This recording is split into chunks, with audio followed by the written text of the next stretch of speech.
Hello everyone, welcome back to this channel. I am Diksha. So as you know that we are discussing our chapter Contemporary South Asia. Now we are on topic India-Pakistan conflicts. Right, so today we are going to deal with the topic India-Pakistan conflicts, or we can say Kashmir issue. This is what we are going to discuss. अभी तक हम हर किसी की internal politics देखते आए हैं, या फिर हम कह सकते हैं डोमेस्टिक पॉलिटिक्स डिफरेंट कंट्रीज़ की देखते आए हैं, जैसे नेपाल, श्रीलंका, या हम कहें बांग्लादेश, राइट। तो अभी हम किस बारे में बात करेंगे? अब हम बात करेंगे इंडिया के पर्सपेक्टिव से। So first of all we are going to discuss India and Pakistan. India and Pakistan conflict की अगर हम बात करें तो ये एक इंटरनेशनल रिलेशन बनता है। इंटरनेशनल रिलेशन चलते हुए यहाँ पर हम पोस्ट कोल्ड वॉर इरा के टाइम पर देखेंगे, जहाँ पर बहुत सारे कोल्ड वॉर एंड होने के टाइम पर बहुत सारी टेंशन्स रीजन की ख़त्म हुई। लेकिन अगर हम बात करें पाकिस्तान और इंडिया की, तो ये एक ऐसी टेंशन है, it is still in continuation, right. तो ये टेंशन अभी तक रिजॉल्व हुई नहीं है। हम अगर बात करें कन्फ्लिक्ट की इंटरनल डेमोक्रेसी के, तो हमने एथनिक डिफरेंसेस की भी बात की। अब अगर हम खुद के ही इंटरनेशनल रिलेशन की बात करें अपनी कंट्री के, तो इंडिया और पाकिस्तान बहुत ज़्यादा इम्पॉर्टेंट हो जाते हैं, क्योंकि दोनों ही वी कैन से कि जो पाकिस्तान है that has been carved out from India only, right. तो वो इंडिया से ही कार्व्ड आउट हुआ है। तो इसीलिए हम यहाँ पर कह सकते हैं कि पार्टीशन के बाद दोनों कंट्रीज़ की जो सिचुएशन थी, या दोनों कंट्रीज़ का जो फेट था, वो किस तरीके से चला आगे, उसके बारे में हम बात करेंगे। This is the map of Kashmir. ये कश्मीर का मैप है जो आप देख पा रहे हैं। This is the map of Kashmir and you can see here कि यहाँ पर कुछ डिविजन्स की गई हैं, राइट। तो ये जो डिविजन्स की गई हैं, ये बेसिकली क्या दर्शाती हैं? ये डिविजन्स आपको बताती हैं डिफरेंट पार्ट्स ऑफ कश्मीर। अब जब यहाँ पर हम कश्मीर की बात करें तो we have already noted the conflict. हमें बहुत सारे कन्फ्लिक्ट्स पता हैं। अगर हम पाकिस्तानी गवर्नमेंट की बात करें तो पाकिस्तानी गवर्नमेंट क्लेम करती है कि कश्मीर उनसे बिलोंग करता है, बट इंडिया भी सेम टाइम पर यही क्लेम करता है। या हम कहें कि इंडिया का जो इंस्ट्रूमेंट ऑफ एक्सेशन साइन हुआ था इंडियन गवर्नमेंट के साथ राजा हरी सिंह का, तो उसके बेसिस पर हम भी कहते हैं कि Kashmir is our integral part, right. तो दोनों ही कंट्रीज़ के बीच में काफ़ी सारे वॉर चले हैं। जैसे हम बात करें 1947 1948 की, तो 1947-48 में युद्ध हुआ। फिर 1965 में हुआ, जो कि इंडो पाक वॉर था, राइट। लेकिन दोनों ही वॉर ऐसे थे जो कि इस मुद्दे को सेटल नहीं कर पाए कि कश्मीर का एक्चुअल स्टेटस क्या है, या कश्मीर किसकी तरफ है, कश्मीर किसका हिस्सा है, राइट। तो इसको सेटल नहीं कर पाए हैं इंटरनेशनल प्लेटफॉर्म पर। आफ्टर दिस 1947-48 के वॉर की अगर हम बात करें तो that resulted in the division of province into Pakistani occupied Kashmir. अब देखो बेसिकली क्या था, let me tell you the story behind this. This is not given in your NCERT, but I will let you know actually what happened that Sri Lanka, just a second. Actually कहानी शुरू होती है 1947 से, right. तो 1947 में जब इंडिया का partition हुआ, इंडिया आज़ाद हुआ, तो उस समय India was divided into 2 parts. Britishers के टाइम पर इंडिया 2 पार्ट में डिवाइडेड था। एक था हमारे पास ब्रिटिश इंडिया और दूसरा था हमारे पास दिस प्रिंसली स्टेट्स। तो Kashmir was a princely state at that time. Kashmir उस समय एक रजवाड़ा था, एक रियासत थी, जहाँ पर राजा हरी सिंह राजा हुआ करते थे। तो इस रियासत के जो राजा हैं वो बेसिकली हिंदू हैं और जो पब्लिक है वो मुस्लिम है। इस तरीके की कुछ डेमोग्राफी या कुछ स्ट्रक्चर था इसका कश्मीर का।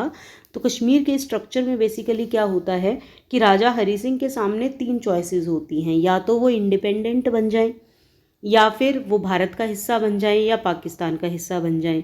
अब राजा हरी सिंह इंडिपेंडेंट कंट्री बनाना चाहते थे, तो इसीलिए उन्होंने बोला कि हम इंडिपेंडेंट रहना चाहते हैं, और जो भी कोई मुझ पर पहले अटैक करेगा, जैसे मान लो पाकिस्तान मुझ पर पहले अटैक करेगा तो मैं इंडिया के पास चला जाऊंगा, और इंडिया अगर मुझ पर पहले अटैक करेगा तो मैं पाकिस्तान के पास चला जाऊंगा। तो इस स्टेटमेंट के थ्रू बेसिकली होता क्या है कि जो राजा हरी सिंह हैं वो दोनों के ही एक तरह से हाथ बांध देते हैं कि दोनों ही उन पर अटैक नहीं कर सकते। लेकिन हमें पाकिस्तान की आइडियोलॉजी पता है कि Pakistani what it use to do, Pakistan हमेशा इनफिल्ट्रेटर्स की हेल्प से या टेररिज्म की हेल्प से अपने काम निकलवाने की कोशिश करता है। Same happened there also in Kashmir. Kashmir में इनफिल्ट्रेटर्स को भेजा गया। इनफिल्ट्रेटर्स को जब भेजा गया तो राजा हरि सिंह इंडिया आते हैं मदद मांगने, या हम कह सकते हैं कि हमारे उस टाइम के डिफेंस मिनिस्टर, होम मिनिस्टर सरदार वल्लभ भाई पटेल से बात करते हैं। But Sardar Vallabh Bhai Patel said that this is your integral problem, right, this is your internal problem. तो हमारा तो इसमें कोई लेना देना नहीं है, because you are not integral part of India, तो हम आपको किस बेसिस पर हेल्प करें। तो यहाँ पर राजा हरि सिंह और इंडियन गवर्नमेंट के बीच में एक इंस्ट्रूमेंट ऑफ एक्सेशन साइन होता है, जिसमें कि 3 मुद्दे दिए जाते हैं। 3 बेसिकली सब्जेक्ट जो हैं वो इंडिया के पास आ जाते हैं। जैसे 3 सब्जेक्ट्स की अगर हम बात करें तो वो 3 सब्जेक्ट हैं आपके communication, your external affairs and defence. इन 3 मुद्दों पर भारत का अधिकार हो जाता है और इंटरनल पॉलिटिक्स में या इंटरनल मैटर्स में इंडिया का कोई से नहीं रहता, right. That was instrument of accession signed between Raja Hari Singh and Indian government.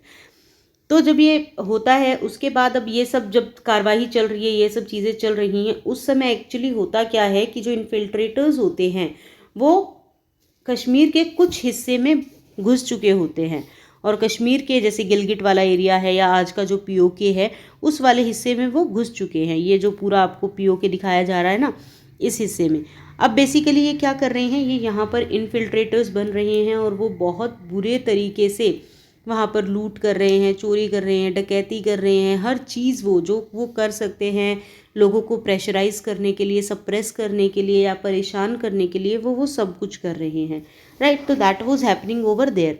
लेकिन अब इन सब का सोल्यूशन निकाला जाता है इंस्ट्रूमेंट ऑफ एक्सेशन साइन करके, और जो कश्मीर है उसको इंटीग्रल पार्ट मान लिया जाता है भारत का। कश्मीर क्योंकि पूरा का पूरा राजा हरि सिंह के पास था, तो इसीलिए we use to say that Kashmir is our integral part, and yes it is our integral part, क्योंकि कश्मीर के राजा ने उसे हमें दिया है। लेकिन पाकिस्तान यहाँ पर क्या करता है, पाकिस्तान यहाँ पर इस हिस्से को जो पाकिस्तान ऑक्यूपाइड कश्मीर है उसको अपना हिस्सा बताता है। क्लियर। तो जब ये उसको अपना हिस्सा बताएगा तो ऑब्वियस है कि यहाँ पर कॉन्फ्लिक्ट होगा, क्योंकि इंस्ट्रूमेंट ऑफ एक्सेशन तो इंडिया के साथ साइन किया है, तो आप कैसे लेकर जा सकते हैं उस हिस्से को। तो इसी के बीच में हमारे पास बन जाती है लाइन ऑफ कंट्रोल। क्लियर। तो ये जो लाइन ऑफ कंट्रोल, ये जो डॉटेड लाइन आप देख रहे हैं, ये लाइन ऑफ कंट्रोल है between India and Pakistan in Kashmir. Jammu and Kashmir was divided by the line of control. 1971 में फिर से एक वॉर होता है। 1971 में जो बांग्लादेश लिबरेशन वॉर है, ये होता है इंडिया और पाकिस्तान के बीच में। जब ये बांग्लादेश लिबरेशन वॉर होता है तो इस समय भी इस इशू का मतलब सारी चीज़ें रिजॉल्व हो जाती हैं, पर भारत और पाकिस्तान का कश्मीर के ऊपर जो मुद्दा है उसका सॉल्यूशन नहीं होता है, राइट। तो ये फिर से अनसेटल्ड रहती है ये प्रॉब्लम। उसके बाद इंडिया का जो कन्फ्लिक्ट है पाकिस्तान के साथ वो बहुत अलग मुद्दे पर है, जैसे स्ट्रेटेजिक इश्यूज़ है। जैसे हम कह सकते हैं कि कंट्रोल ऑफ सियाचिन ग्लेशियर, ये जो सियाचिन ग्लेशियर है इसके कंट्रोल के ऊपर it is strategically important for both the countries, India as well as Pakistan, दोनों के लिए ही इंपॉर्टेंट है स्ट्रेटेजिकली। तो स्ट्रेटेजिक इंपॉर्टेंस देखते हुए भी एक मुद्दा है। उसके अलावा एक्विजिशन ऑफ आर्म्स, कि आर्म्स किसके पास ज़्यादा है, इस तरीके के एक्विजिशन ऑफ आर्म्स के ऊपर भी हमारा कन्फ्लिक्ट है। अगर हम बात करें आर्म्स रेस की, तो दोनों ही कंट्री अपने अपने तरीके से चाहती हैं कि हम ज़्यादा वीकेंड से ताकतवर हो सके दूसरी कंट्री से। अगर इंडिया के पास न्यूक्लियर बॉम्ब है तो पाकिस्तान चाहता है कि पाकिस्तान के पास भी न्यूक्लियर बॉम्ब हो। इस तरीके की चीज़ें यहाँ पर मेंशन है, राइट। तो न्यूक्लियर वेपन्स, मिसाइल की delivery, such arms against each other in the 1990s में इनका आर्म्स को लेकर भी एक बहुत मेजर कॉन्फ्लिक्ट चलता है। आर्म्स को लेकर क्या कॉन्फ्लिक्ट चलता है, जब 1998 में हमारे प्यारे भारत ने इंडिया में एक न्यूक्लियर एक्सप्लोजन कंडक्ट किया था पोखरण में, तो उसके रिस्पॉन्स में पाकिस्तान में भी कुछ ही दिन के अंदर चिगई हिल्स में न्यूक्लियर टेस्ट किए गए थे, राइट। तो इसका मतलब क्या है कि आर्म्स रेस कर रहे हो आप, देखा था कि आप ये भी चाहते हो कि हम भी इनसे आगे बढ़े या कुछ इस तरीके से, तो वो आर्म्स रेस चल रही है। इंडिया और पाकिस्तान दोनों की ही अगर हम बात करें तो दोनों में मिलिट्री रिलेशनशिप रहे हैं, इन विच अगर हम बोलें कि दोनों ही एक दूसरे से ज़्यादा ताकतवर बनना चाहते हैं। एंड दोनों कंट्रीज़ जो हैं वो कंटिन्यू करती हैं कुछ सस्पिशियस एक्टिविटीज़ देखती हैं, एक दूसरे पर शक करती हैं, सस्पिशियस नज़रों से देखती हैं, एक दूसरे पर ब्लेम करती हैं। इंडियन गवर्नमेंट पाकिस्तान पर ब्लेम करती है कि ये लॉ की वायलेंस अपना रहे हैं, या हम कह सकते हैं कि कश्मीर में कश्मीरी मिलिटेंट्स को आर्म्स दे रहे हैं, उनको ट्रेनिंग दे रहे हैं, मनी दे रहे हैं और टेररिस्ट स्ट्राइक्स करा रहे हैं इंडिया में, राइट। तो ये इंडिया का ब्लेम है पाकिस्तान पर। और अगर हम बात करें इंडियन गवर्नमेंट की, इंडियन गवर्नमेंट इसमें भी बिलीव करती है कि जो पाकिस्तान है वो प्रो खालिस्तानी मिलिटेंट्स, जो हमारे सिख कम्युनिटी है उनमें जो खालिस्तानी मिलिटेंट्स हैं या खालिस्तान की डिमांड जो लोग कर रहे हैं, उनको भी ये आर्म्स एंड एम्यूनिशंस प्रोवाइड करा रहे हैं या कराते थे ड्यूरिंग द ईयर 1985 टू 1995। 1985 से 1995 तक बहुत लंबा टाइम पीरियड इसकी डिमांड रही है आर्म्स एंड एम्यूनेशंस की। तो ये बोला गया कि वहाँ पर इनकी आर्म्स और एम्यूनेशन की सप्लाई किया करता था पाकिस्तान। देन जो पाकिस्तान की स्पाई एजेंसी है, पाकिस्तान की स्पाई एजेंसी अगर हम बात करें तो ISI की हम यहाँ पर बात कर रहे हैं। ISI is alleged to be involved in various anti-Indian national campaigns in India's north eastern parts। ISI जो है ये इंडिया के नॉर्थ ईस्टर्न हिस्से में भी काफ़ी ज़्यादा अपनी इन्वॉल्वमेंट, एक्टिव इन्वॉल्वमेंट इनकी देखी गई है, जो कि सीक्रेटली काफ़ी सारे ऑपरेशंस चला रही है बांग्लादेश और नेपाल के थ्रू, राइट। तो जो गवर्नमेंट ऑफ पाकिस्तान है ये इन टर्न ब्लेम करती है इंडियन गवर्नमेंट को कि and its security agencies for fomenting trouble in the province of Sindh and Balochistan, कि आप सिंध और बलूचिस्तान में बहुत ज़्यादा ट्रबल बना रहे हो हमारे लिए। तो इस तरीके के यहाँ पर पाकिस्तान की तरफ से हम पर क्लेम किए जाते हैं या ब्लेम किए जाते हैं। देन इंडिया एंड पाकिस्तान दोनों ही इस प्रॉब्लम को, अब ये तो है आपके बॉर्डर इश्यूज़ या हम कह सकते हैं स्ट्रेटेजिक इश्यूज़ हैं या मिलिटेंट्स इश्यूज़ हैं या हम कह सकते हैं कि आर्म्स इशू हैं, ये सब चीज़ें तो चल ही रही हैं। इनके साथ साथ वाटर डिस्प्यूट भी है, वाटर डिस्प्यूट भी है इंडिया और पाकिस्तान के बीच में, राइट। तो वाटर डिस्प्यूट क्या है कि वाटर की शेयरिंग को लेकर, रिवर के वाटर की शेयरिंग को लेकर हमें पता है कि जो इंडस रिवर है वो बहुत ज़्यादा इम्पॉर्टेंट है, इंडस बेसिन इंडिया और पाकिस्तान दोनों के लिए ही।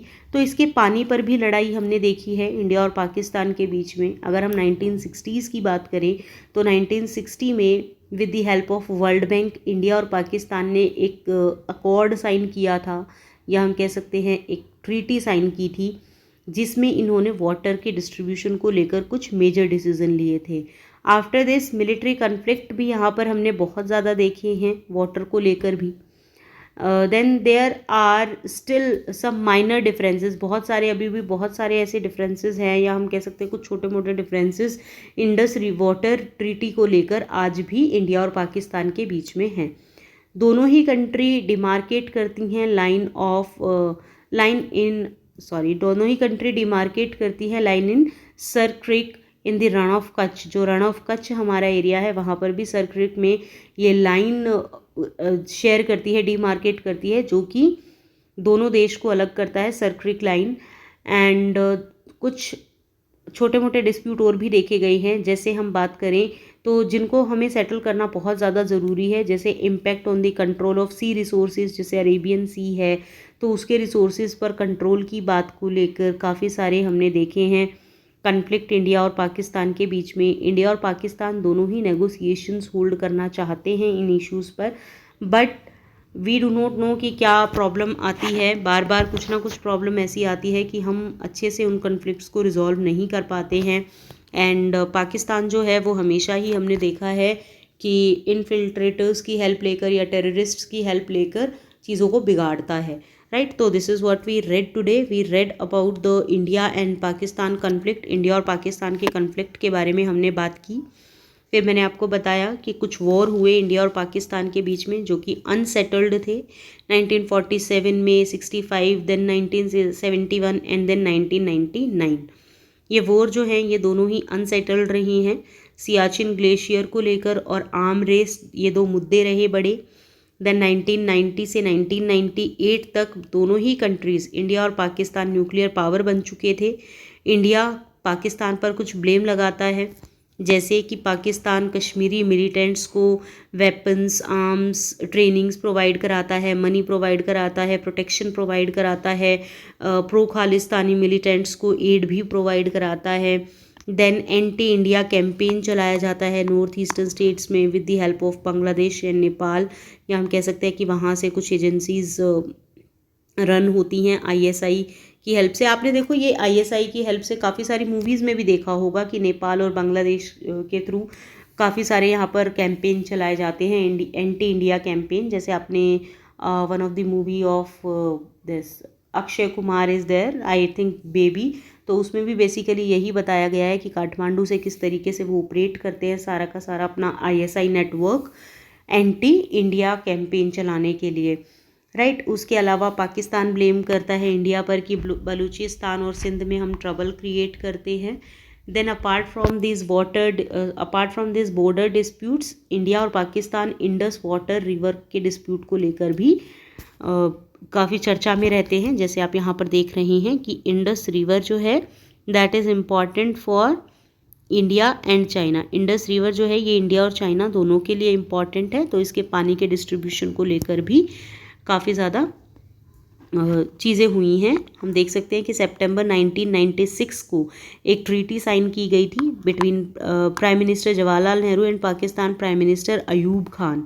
एंड ये ब्रोकर्ड मतलब जो मीडियोकर था, मीडियोकर कौन था? World bank was the mediocre eight that time. Clear. तो इसमें कुछ फीचर्स थे इंडस वाटर ट्रीटी को लेकर, कुछ फीचर्स हमने देखे थे, जैसे रिवर ब्यास, रावी और सतलज जो है इनको गवर्न करेगा इंडिया, इंडस, चेनाब और झेलम को गवर्न करेगा पाकिस्तान। इंडिया को अलाउ किया जाता है 20% of Indus water for irrigation, power generation and transport purposes. And then a permanent body called Indus water commission solves dispute arising over water sharing. तो एक परमानेंट बॉडी भी एस्टेब्लिश की गई, that was Indus water commission. Then river Indus originate from China but it is not part of the treaty. Indus river जो है ये basically China से originate होती है, लेकिन चाइना को कहीं ट्रीटी में नहीं रखा गया। Clear. So this is all about India and Pakistan today. In the next video we are going to discuss about India and its other neighbors. So till then, stay tuned.